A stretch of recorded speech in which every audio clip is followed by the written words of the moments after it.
Hello, welcome to Game On, the show that starts with a pithy introduction that inevitably ends up in the music cutting out at the punchline. The music cutting out? Yeah, and then you challenge me on something I've said, I explain the situation and you make some sort of reassuring noise. Then I go, coming up! Monsters, guns and ropey Russian accents. We can't reverse the singularity, but we sure as hell can review it. Also, we throw PlayStation a mini party.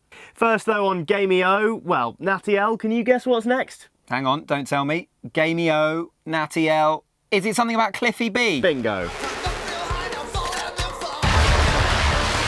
Yep, Cliff Bleszinski, big shot at Epic Games, dropped in for an all-singing, all-shooting walkthrough of Bulletstorm, which from now on we'll refer to as Bully S.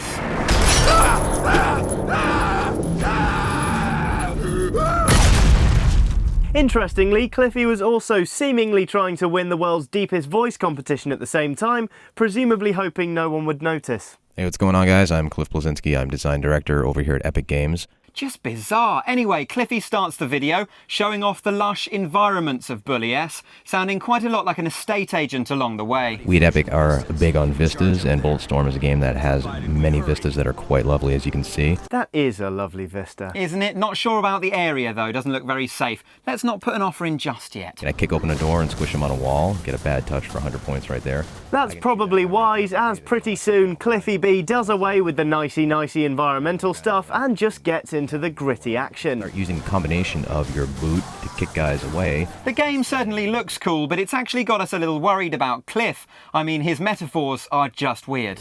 Ultimately, this kind of pans out like that game we all had as a child where you had the balloon with the rubber band and you kind of hit back and forth and you toy with your enemies like, you know, a cat plays with a mouse or like a fat kid plays with his cake. Ooh, that was weird. Yeah, it's part nostalgia, part fatty bashing. Like a fat kid plays with his cake.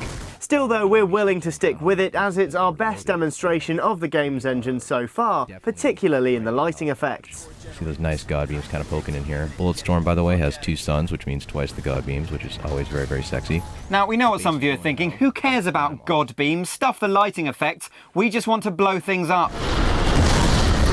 While we agree the lighting might not be the most exciting part of the game, it does still give us a good indication of the ethos behind Bulletstorm.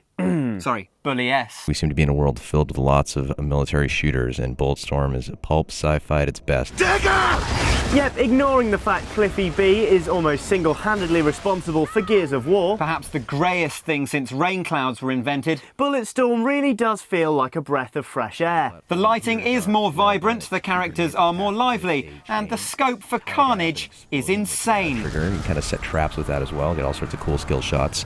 There's no shortage of the sugary arcade vibe Bully S has been pushing so hard since it was first announced.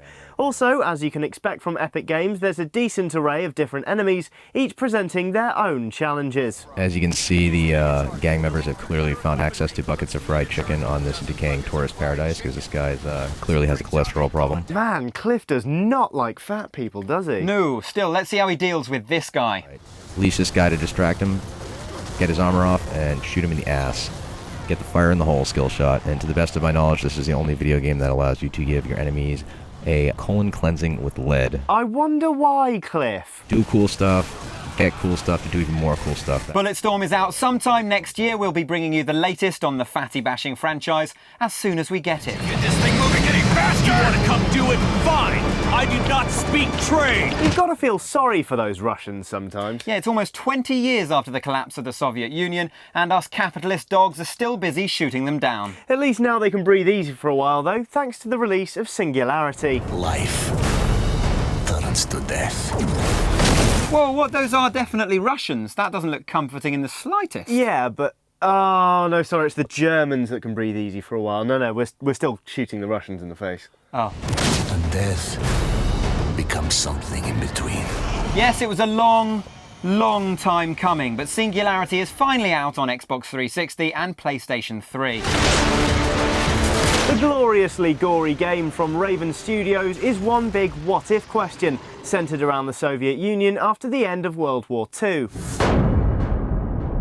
The background tells you, while Joseph Stalin is still leading the USSR, the Ruskies discover a unique new element on the island of Katorga 12. An element they dub E99. E99? Yep. You mean egg? Yeah. Egg. They have harnessed the Singularity. Anyway, Stalin then orders testing into Egg and its bizarre time-altering capabilities. After Khrushchev assumes power, he demands they accelerate experimentation and do live field tests. This, of course... Whoa, you say Khrushchev made them order faster testing? Yeah? Khrushchev couldn't mobilise a chain gang in a gulag. Fittingly then, the experiments all go horribly wrong, wiping out the island's population and causing the Soviets to bury the island facility. 50 years on, you play as US operative Nathaniel Renko. Seriously? That's a rubbish name. That's like Chris Redfield bad. No, Nathaniel Renko. I like it. Today, Mother Russia. Anyway, Renko crash lands on the island where he's quickly attacked by hideous freaks, mutated by exposure to, egg. After a while, it becomes obvious the island is caught in some sort of time flux, occasionally plonking you back in the US, back in the US, back in the USSR. You okay? There's a bit of a stutter there. I feel fine. Millions will die, perhaps more. In your first hour or two of playing Singularity, you'll mostly be reminded of BioShock, not only thanks to the environments, audio logs, or frequent health packs, but also the Unreal Engine behind the game. The Unreal tech powering Singularity has allowed Raven to build a smooth and sturdy gaming experience. The frame rates are slick, time manipulation sequences are fairly impressive, and the game feels satisfyingly robust in your hands. Now, it has to be said, any first-person shooter walks a fine line between challenging the gamer and merely frustrating them. Go on without me. He's angry with me. Though it sometimes dithers into the wrong side, like when you're facing multiple enemies at close quarters. At which point the camera puts you at a major disadvantage. For the most part, you're in the sweet spot. This is our destiny. Difficulty curve aside though, one thing is certain about this Activision release: Singularity is not your standard FPS. The time manipulation device is a fun tool and showed incredible potential in the build-up to Singularity's release. It's powered solely by Egg and enables you to propel certain objects forward or backward in time. For example, fixing a rusted door control or aging an enemy into a skeleton. It's powered by Egg. Guess you could say that makes it an eggy soldier. Brilliant. Eggy soldier. Revert him to a pool of waste. It's all very novel, but in practice the TMD is a little like the Glade powers in Wolfenstein. Your time manipulation abilities certainly add depth to the game, but they're by no means life-changing.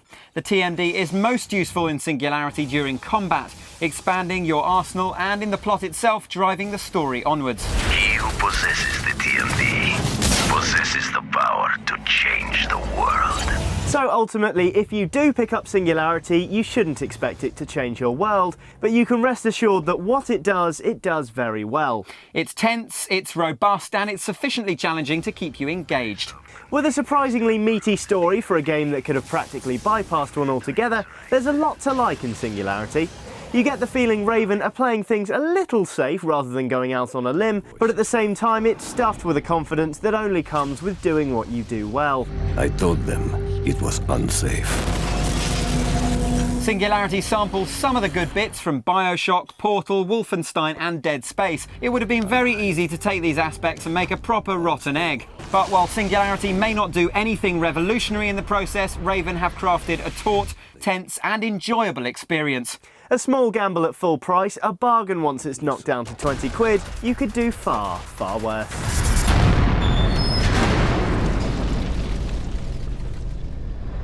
Now, there are a lot of words you could use to describe the PlayStation 3. Black, Shiny, heavy, efficient. slim. Yes, slim. Now, though, there's a whole new adjective to apply to the PS3, one Sony will be very happy with. Oh yeah, what's that then? Profitable. Our mountain emerged out of the chaos. Yep, it's taken them since 2006, but console sales of the PlayStation 3 have finally become profitable for Sony. Hang on, Sony have been selling PS3s at a loss for nearly 5 years. Absolutely. See, in the long run, it works out better for Sony if they initially sell the consoles for less than it cost them to make. That way, more people will buy them and they'll make a lot more money through software purchases. Simply put, cheaper consoles equals more game sales, equals more money. Well, that makes sense. Yes, it does. And now finally Sony can throw a party for themselves because they're making money off every console sold. 上。 Just out of interest, how does that compare to the others? Well, the Xbox 360 started turning a profit late 2008, but that came out in 2005, so I had a bit more time to play with. Right. And the Wii has always been a profit turner. Excuse me? Yep, the Wii has always been profitable from the very first one. Blimey. Yep, and you wonder why their press conferences are so smug. That's it from us for this week. We're off to set up a support line for any chubby kids feeling picked on by silly named gaming producers. More gaming gratuity next week.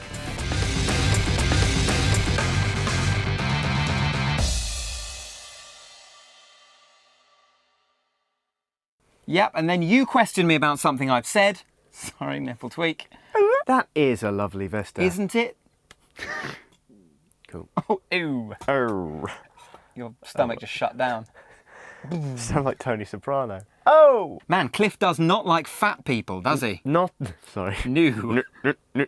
Man, Cliff does not like fat people, does he? Not at all. Still, let's see how he deals with this bloke. Yeah, That was weird. it's Something weird. this guy. This fella. Still, let's see how he deals with this guy.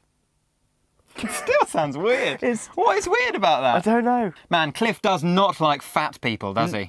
Sorry. Man, Cliff does... No, it now sounds weird me saying man. Man, Cliff does not like fat people. Sorry. What are you looking at me with that inane grin for? Should we swap it over? Man, Cliff does not like fat people, does he? No, let's... I didn't say it right. There's something... There was there's an something, accent in there. Yeah.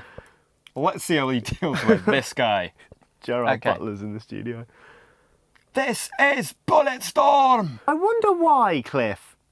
Why, Cliff? Yeah, I wonder why Cliff Jean is in the Fugees. Just 'cause she does it, coco. That don't make her a whole no. At which point the camera puts you at a disadvantage. For the most part, you're mostly in the most. Mostly in the most. Called up my mama, said I'm in love with a stripper.